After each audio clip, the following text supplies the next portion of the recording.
Tai sveiki visi, toliau tęsiam neredaguotą pokalbius ir jau kuris laikas neturėjom mūsų laidos bičiulio iš Kyivo, iš Ukrainos, kalbu apie Viktorą Tregubovą.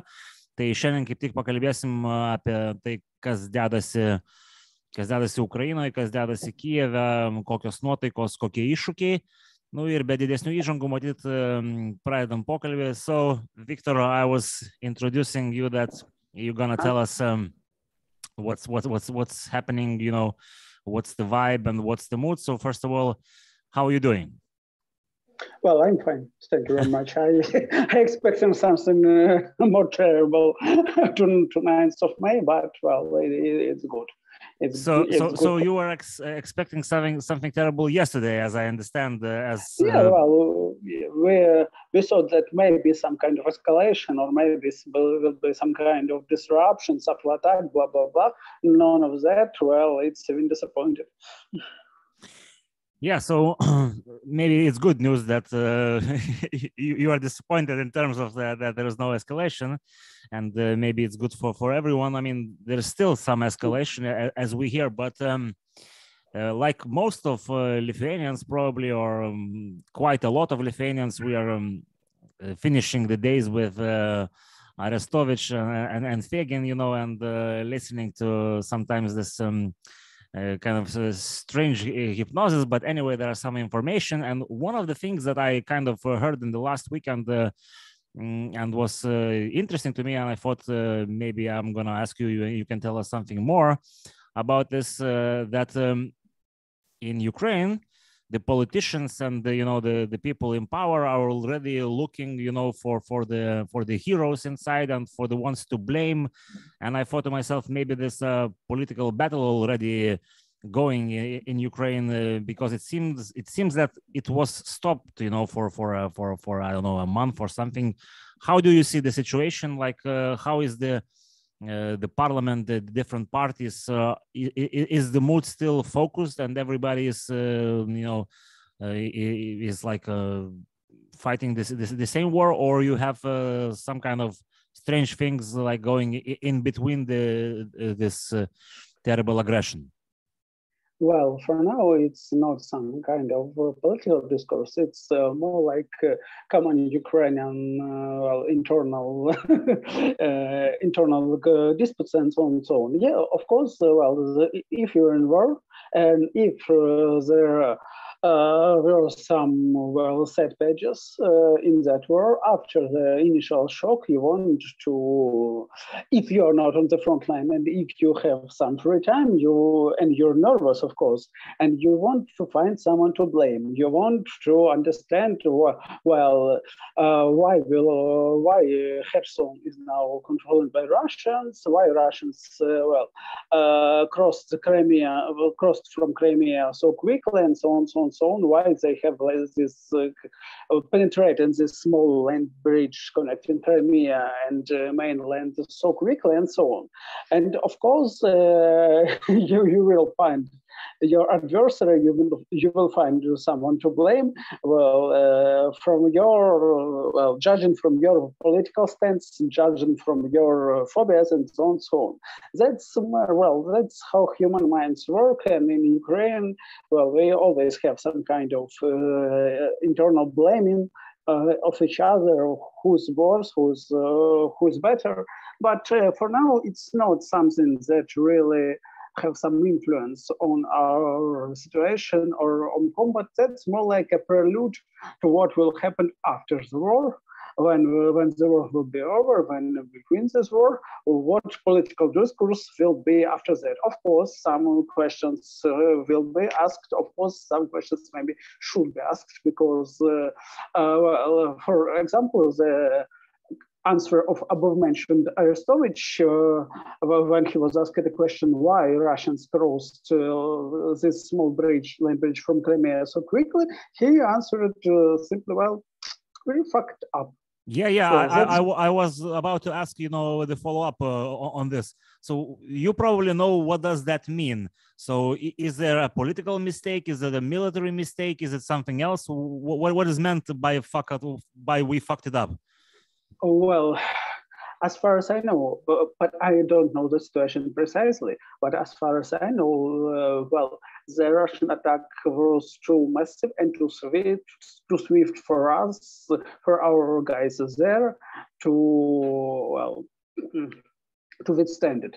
But the other question, and I don't know the answer, is why wasn't the land there heavily mined? Why wasn't land there prepared for heavy attack and so on? And that's a question many of us asks now. So for us, the answer, well, we fucked up is bad because of two reasons. Well, it's not enough for people who think that that was some kind of deliberate diversion. That's not enough for them. They need some more complicated answer, and that's maybe it's offensive to people who hold that bridge, and they could sometimes come to Mr. Arestovich and told him, well, I fucked up. We were killed there, and you say that we fucked up. So yeah, of course. I suppose that wasn't the best of possible answers. So yes, we have some objective problems. We have some objective questions to discuss about our readiness to attack, about our preparedness to attack, about what our authorities did before the attack. And yes, there are many questions, of course, because Zelensky, who told that it's normal, you should prepare for your spring barbecues. And it was Danilov, our head of Security Council, who also told that, well, war is highly unlikely. And now he's talking, well, you should understood that I told it for a reason, for a purpose, but you should understood that I was wearing a black uniform, and that was a signal to you. That's a citation from our head of council. So we actually got to guess what he mean from the color of clothes he's wearing. So yeah, that's strange. Yeah, but that's a mystery. But you know, maybe it's the stress. Maybe it's like lack of rest and whatever. I mean, it's hard to judge. But like before we go on to the other questions, I want to ask because we heard one of the things that actually shocked me how it was interpreted in the US, that kind of. You look at the Ukrainians, they banned some of the parties in the parliament. And we know that some of the Kherson and other regions which are currently occupied, you have some people who switch sides, and I guess those people are well, at least some of them or most of them, a specific political view. So what is the situation with this regional party, or how it's called in Ukraine, and the pro-Russian one? I'm not sure exactly the name. You correct me. Party of Regions, yeah. Well, that's a party that was a party of our former president Viktor Yanukovych, who got actually deposed by Maidan in the year 2014. And it was always a party with pro-Russian views and a party of regional corrupt elites with, well, I'd say mafia background. It was some kind of mafia landlords, mostly from Donbass region and some other industrial regions. So it was, well, this party always was more or less pro-Russian, maybe not the most pro-Russian party, but the most influential of pro-Russian parties. And yes, it was really powerful during the reign of Yanukovych. And for most of Ukrainians, it's some kind of party of collaborationists and so on. For now, it's, it ceased to exist. Its former activists created a number of other parties and so on. But being a former regional is some kind of stigma in Ukrainian society for now. So, but the collaborationists you've mentioned, like Mr. Tregubov and so on, so on, so on, they wasn't even some prominent figures in that party. That some kind of, I'd say, closer to village leaders than to mafia big bosses. So for example, we heard that in Kherson there's like those who basically formed the new government, the occupiers. What do we know about those people? What do you guys know about them? Who are they? Like what did they practice, and what political parties they were, before this? Well, most of them is not never was some kind of influential people and so on. There was local pro-Russian activists, but as I say, it's more like village idiots than some serious men, and they never was some kind of regional elites.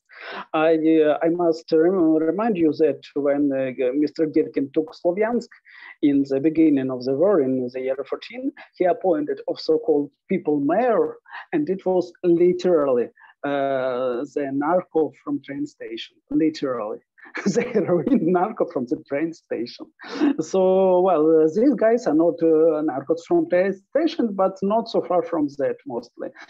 Some kind of guys that, even most of them wasn't even, I'd say, middle class or so. That was more like, I'd say, when I suppose you have some kind of these people in Lithuania too, some kind of crazy pro-Russian marginal. Oh, yes, we do have. We just had a delegation in Belarus thanking the Lukashenko from Lithuanian people. So, yeah, we do have. Yeah, so let's imagine, Russia occupied some parts of country and appointed these idiots to be people mayors, people governors, blah, blah, blah, blah, blah. And what about this woman, I think in Melitopol, or if I remember correctly, there was like, they put her in power once they threw up the existing government or captured it. I don't remember exactly. Like, are they also idiots from nowhere, or there are some politicians involved in this in those schemes? In most cases, idiots, because no real figures want to go into that mess. The situation is quite simple. They are dying.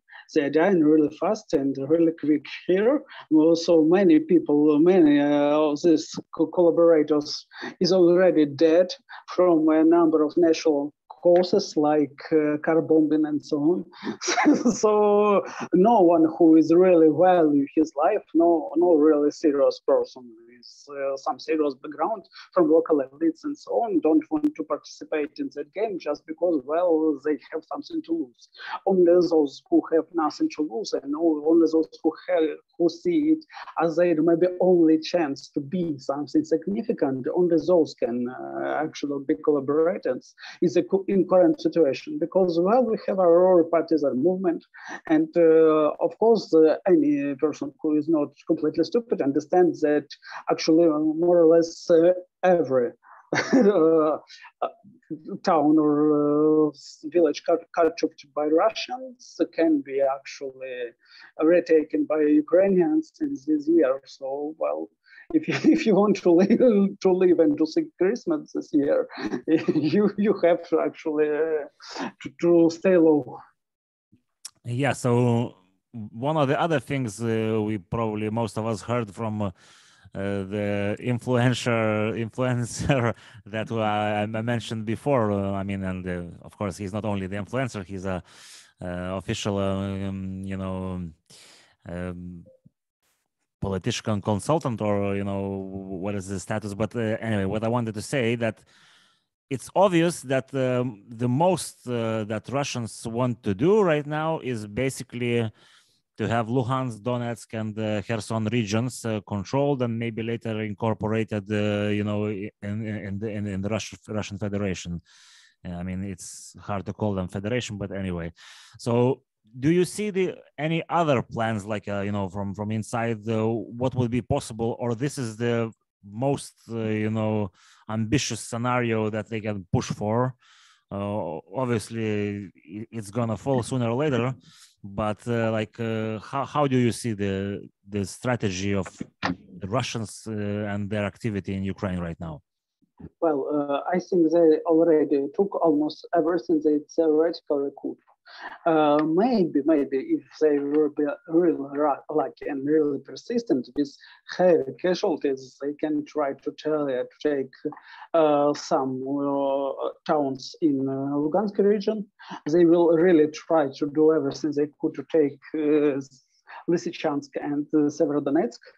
And of course, to destroy the last resistance in Mariupol. But practically, that's their absolute program maximum for now, I suppose. And I don't think actually they will succeed even in that. Well, I sincerely hope so. So for now, after they will either take Lysychansk or be beaten while trying to take Lysychansk. After that, I suppose they will try to switch to defense. And the question is, could it be possible for them? And could Ukrainian strategic counterattack be possible for us? That's a specific question I cannot answer for now, but I suppose that yes. Well, in any case, this line we see now won't be stable. In any case, on some directions, Ukrainian counterattacks will be successful. Maybe initially not in every direction, but on some direction, it's really hard for Russian to keep this land. So I don't suppose they will try to find any kind of real, political solution, because there can be no political solution and you have no military control. and they won't have a real military control for now. For example, Kherson region. Okay, how could you actually annex Kherson region while it's in constant warfare? Actually, while Ukrainians can literally shell in Chernobylivka from Mykolaiv, because between Mykolaiv and Kherson is only 40 kilometers. Well, you cannot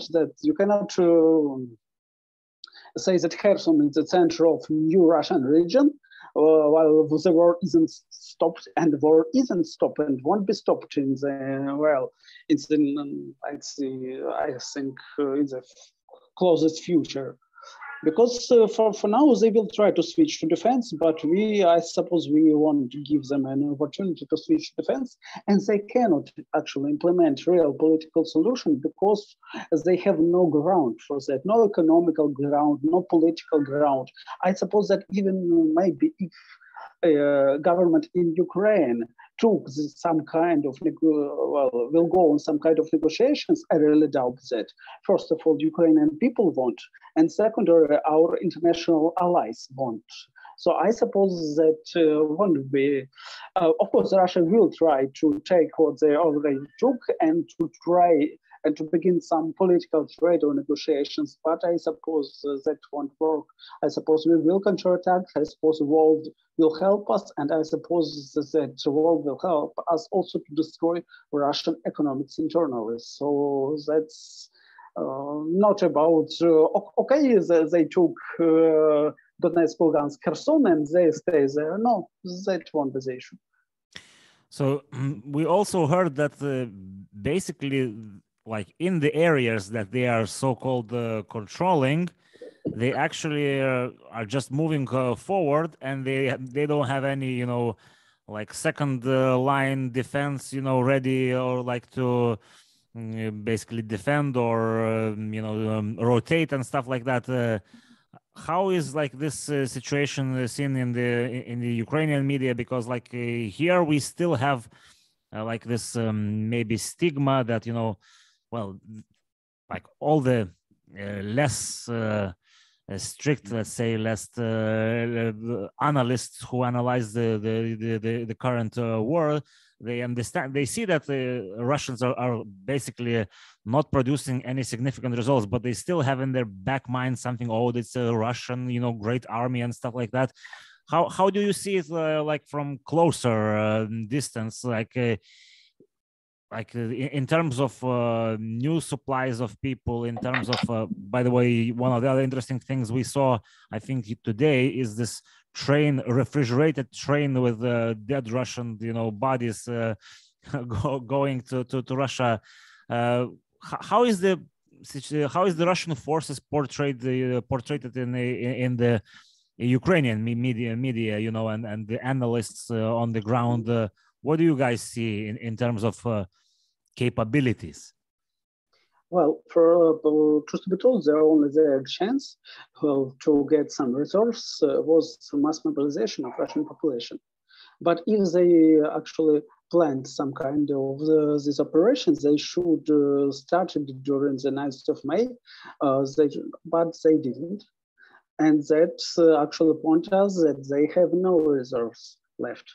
That actually everything that they throw into this war is their last human resource. Of course, they have some material resource left, but it's also rather outdated equipment.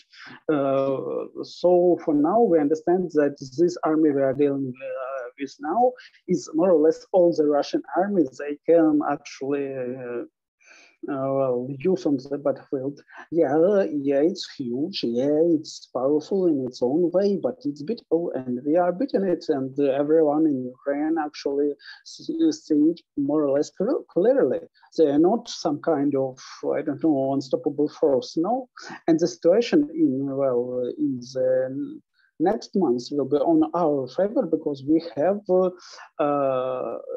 support of our economy. We have supply of the new equipment and so on from our international partners, and the situation for Russia is much worse. They cannot even replenish their own missiles, they cannot replenish their own material, and that's bad for them. They should use more and more outdated weaponry, and that's a problem. So for now, it's good for us. Mm-hmm. Since you mentioned the weapons, what about the weapons that are kind of started to come from the Europeans, from the Americans? Is there any kind of information in Ukraine? I mean, how much of that is already in use, or like some of the analysts say that the Ukrainian army is not gonna use small portions. They're gonna collect and then use like in on larger scale. What kind of information do you have? Well, of course, we use whatever we can, but with complicated types of weapons, we should first of all train our guys to work with, and that's it just takes time. But as far as I know, at least artillery, Western-made artillery, is already used on Eastern Front, and it's good to use it, and it's cool. So that's not such a problem. That's a good opportunity for us. Of course, we even use some non-military equipment provided by our partners. For example, we use Starlinks heavily, and it's really a lifesaver for not only for military but for civilian population, because it helps. It really does. And for now, the situation is more or less good. Of course, we need more. Of course, the problem is that Russians have a really big bunch of artillery, of tanks, and so on and so on. So, we need not only good weapons, but we need many of them. So for now, it's more and more quality against quantity in this war. But in terms of quantity, in terms of raw, human power, I mean, there's still less Russians in Ukraine than Ukrainians. I mean, in terms of military personnel. Well, I cannot be sure because we cannot really count them in sheer numbers. We can count them in units. Mm-hmm. And it's still a big bunch of people. It's still, I suppose more than hundreds of thousands of men, and it works. They try, of course, to get some reserves, to get people from Syria, from other international bases, to make a covered mobilization. But well, for us now, the biggest problem is not their numbers of personnel, but their numbers of artillery. Yeah, it's old artillery. It's more or less outdated compared to even our, not talking about what West gave to us, but they are really many, and they use actually the so-called tactics of firewall, when they just shell in everything they see, and their infantry units comes after this shelling. So, well, it's hard when your enemy have almost unlimited ammunition. Like the interesting question is, let's say Kherson region. How do they supply this ammunition there? Like, does it go from from where? From Crimea mainly? Like, how does it reach Crimea, or they have stocked loads of ammunition there before the war? Oh, no, mostly it comes from Crimea, and they stocked Crimea as a really great base, that's for sure. But the situation is tricky when it comes out of Kherson. You know the story of Chernobyevka. Well, they got so many attacks in Chernobyevka on their heads just because they needed Chernobyevka to supply their troops that tried to attack Ukraine, well, to make an attack on the direction of Kryvyi Rih north from Kherson. So that was their only option for supplies, so they just have to move supplies to Chernobyevka and to get hit more and more. For now, they don't try to move on Kryvyi Rih, so they don't try to move north, but they try to stockpile everything they got in Kherson itself. I see. So before we go to the other questions, I of course have to ask about the Mariupol, because we hear all sorts of different information. Well, first of all, we see that they're still holding the ground. They are fighting. They are even they even have some short interviews to the media and to the social media to show what kind of situation is there. Like, how do you see this situation? Like, any possibilities of I don't know, evacuation, like military help, because, well, we see that it's like 60 or something kilometers from inside the occupied territory.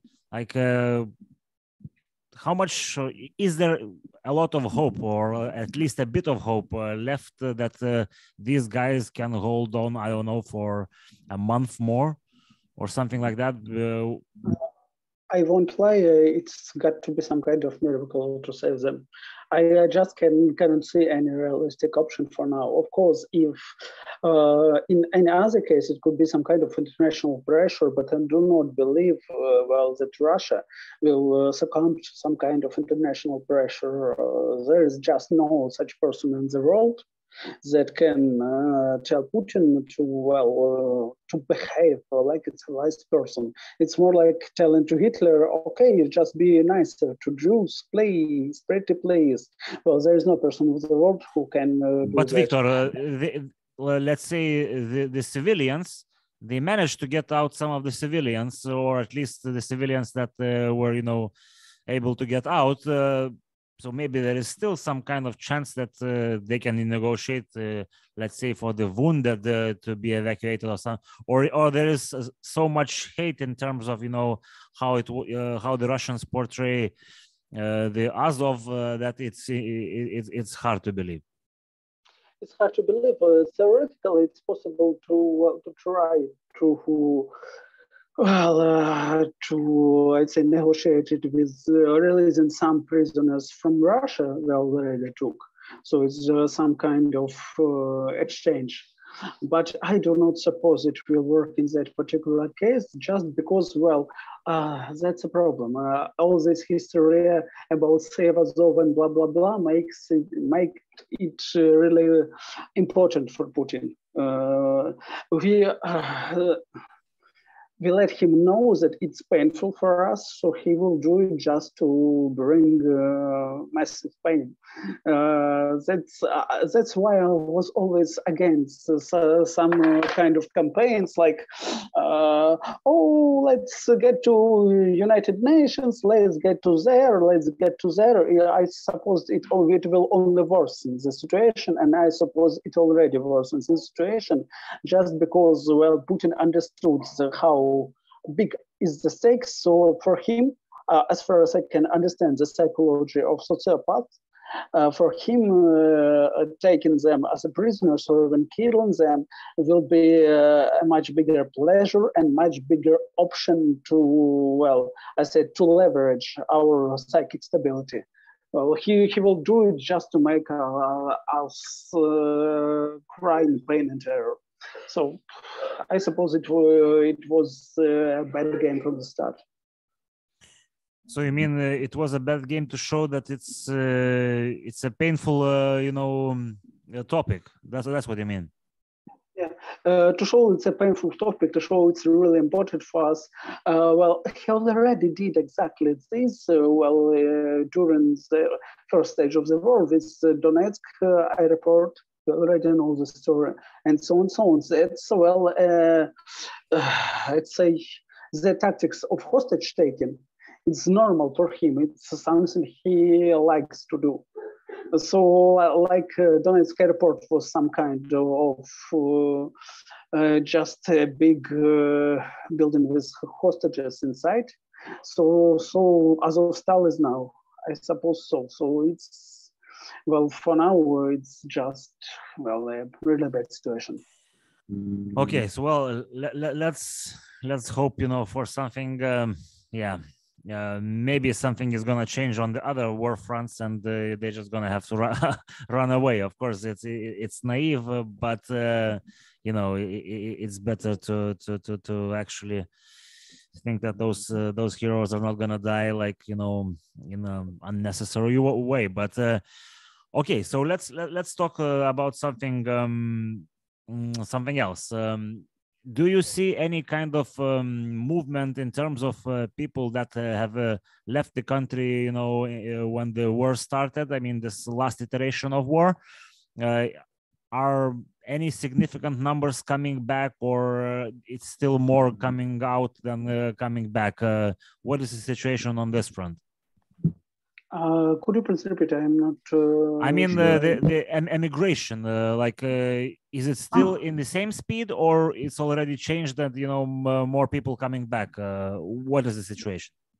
Well, of course, there is not so much people live in Ukraine now, and yes, some people are coming back, and I suppose more people will come back after the 9th of May, after they understood that many of regions of Ukraine are more or less safe. Of course, there are still shellings. Of course, there are still missile strikes and so on, but that's not the scale, not the danger we had a few months ago. So I suppose that many of people will come back during May and during June. Well, that's my prediction for now, because for instance, Kyiv and Kyiv Oblast feels more or less safe now. And Kyiv is the most populated city in Ukraine. Western regions, of course, is more or less safe, and we are doing everything we can to make Kharkiv safe. And Kharkiv is actually the second biggest city in Ukraine. Yeah, and we see that the Ukrainian armed forces have liberated the huge areas around Kharkiv, but as I understand, it's still in the striking distance of artillery in terms of possible shellings. Yes, but basically, well, if we will take the most long shot Russian artillery can technically shoot Kharkiv even from Russian land, because it's close to border. But for now, we destroyed most of their forces near Kharkiv, and we're trying to push them further and further. And if they will try to strike Kharkiv across the border, well, we can also make a counter-battery attacks across the border. That's not a problem. It's even well more effective, and you have good, precise Western artillery. So I suppose that to the end of this month, Kharkiv will be well, not absolutely safe, because they still have long-range missiles that can hit even Lviv. But I'd say as safe as Kyiv, as safe as Lviv, as safe as Cherkasy, and so on. Well, when you say as safe as Lviv, it sounds pretty safe, you know, but yeah, so that's of course the good news, that those motherfuckers are out of that region. So the last thing I wanted to talk with you about is, of course, the Europeans. We see, you know, some very strangely behaving countries. Probably you heard the Austrians who said that, you know, there couldn't be any you know, fast route to the EU for the Ukraine. And then they said something like, yeah, in 5 to 10 years or something like that. How do you guys look at us Europeans like after those 76 days of war? Because I'm not sure, did you have a better opinion about the European Union before this February 2024, or is it the same? How do you see us and the nonsenses that, you know, we are doing the last few months? Well, truth to be told, we don't look on Europeans as a whole, because there are different European countries and we look on them differently. We look on Lithuanians with utmost respect. We look on Poles with friendship. We look on German with some, let's say, critical views. And we look on Hungarians, I beg my pardon, like shit. Like on shit, but because... But to be true, I read today that the Hungarians said that they are not gonna block anything, you know, for the Ukrainians to join the EU and to join NATO. I think that there are even worse countries than Hungary, only in this sense that, you know, they would you know, require the procedures, you know, and stuff like that. Well, I don't know, but as far as I know, they already blocked a number of sanctions against Russia. Yeah, sanctions for sure. A number of initiatives to help Ukraine, and that's comparing to other countries of European Union. It looks like some kind of collaboration. I'm not telling about collaboration with Hungary, but I'm telling about collaboration of Mr. Orban and his government. So for us, that's something critical. I don't know if they will block our ascension to EU or not, but I suppose there will be many problems ahead. And well, maybe the only way to fix these problems will be to beat Russians, first of all. So Hungarians so Hungarian government won't have to choose between someone and that war. Well, to be honest, they are very pragmatic, you know, and sometimes it's even hard to understand, you know. The pragmatism is fine, but the situation is not ordinary, and you know, yeah, they have nuclear plants that are built by Russians. They have the, you know, oil supplies from Russia, but yeah, the situation requires, you know, some stance. And well, the other country that I wanted to mention, let's say, is Greece, who is basically, you know, making business right now after, you know, on oil and, you know, the tankers and stuff like that. How does that look from Ukrainian side? Well, I really don't know, because from my perspective, the common Greek-Russophilia, well, lowered a bit during the last years. Well, so maybe, I don't know, maybe there are some projects and collaborations that will be bad for us, but nothing that really comes to my mind now. Maybe that's not my profile.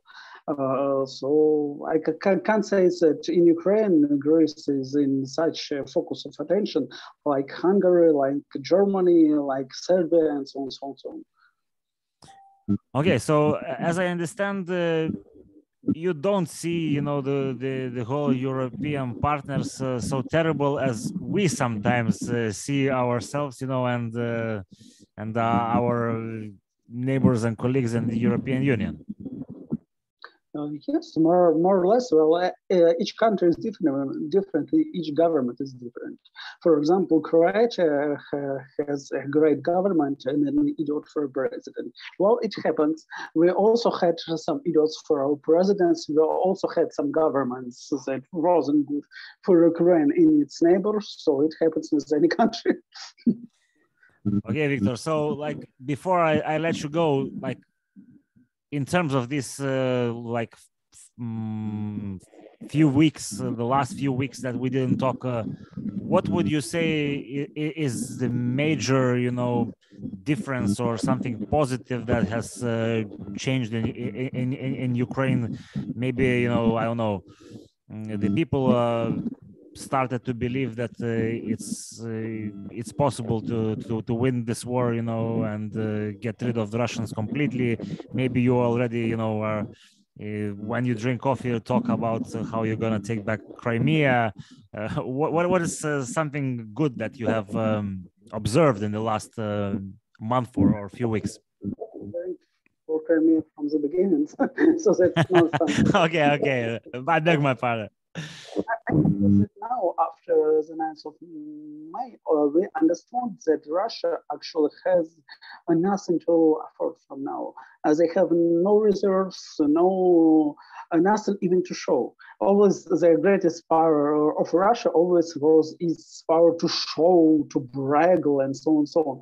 They have nothing to brag or to show. And only two armadas, driving through the. They even canceled the air planes parade and telling that is a bad weather here. And the sun was shining.